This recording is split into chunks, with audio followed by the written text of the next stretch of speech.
ভাবুন তো, টেলিভিশনে ব্রেকিং নিউজ চলছে, কর্পোরেট দুর্নীতি, রাজনৈতিক ষড়যন্ত্র, ভাইরাল সোশ্যাল মিডিয়া লড়াই। কিন্তু একবার ভালো করে দেখুন, এগুলো কি সত্যি নতুন গল্প, নাকি আমরা হাজার বছর পুরনো এক মহাকাব্যের পুনর্জন্ম দেখছি?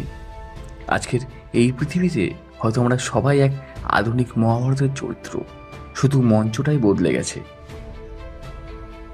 মহাভারত শুধু দেবতা আর রাজপুত্রদের যুদ্ধ নয়, এটা ছিল মানুষের মনুষ্যত্ব, ক্ষমতার রাজনীতি, নৈতিক দ্বন্দ্ব আর অহংকারের কাহিনী। আজ 2025 সালে সেই একই আদর্শ আর সংঘাত আমরা দেখছি কর্পোরেট বোর্ডরুমে, আন্তর্জাতিক রাজনীতিতে, এমনকি সোশ্যাল মিডিয়ার ভার্চুয়াল যুদ্ধে। কুরুক্ষেত্রের ধূলিধূসর মাঠ এখন রূপ নিয়েছে ডিজিটাল স্ক্রিনে। তলোয়ারের জায়গায় এসেছে তথ্যের অস্ত্র, ধনুকের জায়গায় এসেছে অ্যালগোরিদম। যেমন মহাভারতে ছিলেন পাণ্ডবরা ন্যায়, সত্য আর কর্তব্যের পথে হাঁটতেন, তেমন আজও আছেন কিছু মানুষ যারা অন্ধকারের মাঝেও আলোর খোঁজ করেন। তারা হতে পারেন এক সৎ সাংবাদিক, এক উদ্ভাবনী বিজ্ঞানী, কিংবা এক সাধারণ মানুষ যিনি প্রতিদিন অন্যায়ের বিরুদ্ধে দাঁড়ান। তাদের অস্ত্র তীর ধনুক নয়, বরং সাহস, যুক্তি আর নৈতিকতা। কিন্তু যত পাণ্ডব আছে, ততই আছে দুর্যোধন। আজকের দুর্যোধনরা ক্ষমতার আসনে বসে কখনো কর্পোরেট সাম্রাজ্যের মালিক, কখনো রাজনৈতিক নেতা, কখনো সোশ্যাল মিডিয়ার প্রভাবশালী ব্যক্তি।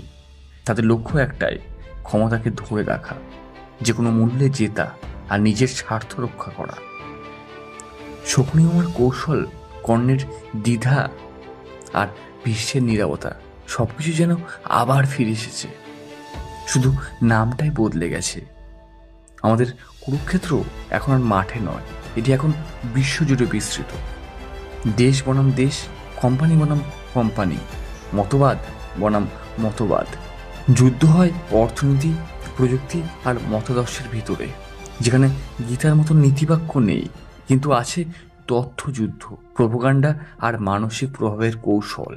যখন কুরুক্ষেত্রে অর্জুন দ্বিধায় পড়েছিলেন, তখন শ্রীকৃষ্ণ বলেছিলেন, তোমার কর্তব্য করো, ফলের আশা নয়।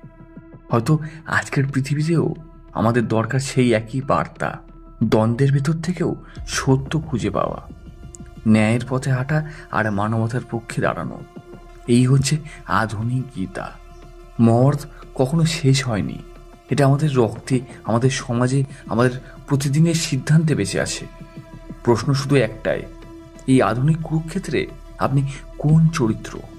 পাণ্ডব, দুর্যোধন, নাকি ভীষ্মের মতো নীরব দর্শক? বন্ধুরা, যদি এই ভিডিওটি আপনাকে ভাবায়, তবে শেয়ার করুন আর বলুন আপনার মতে 2025 কি এক নতুন মহাভারত? আমি মনতোষ, আপনি দেখছেন দ্য থিং ভাইব, যেখানে আমরা ইতিহাসকে দেখি নতুন চোখে। দেখা হচ্ছে পরের ভিডিওতে। ধন্যবাদ।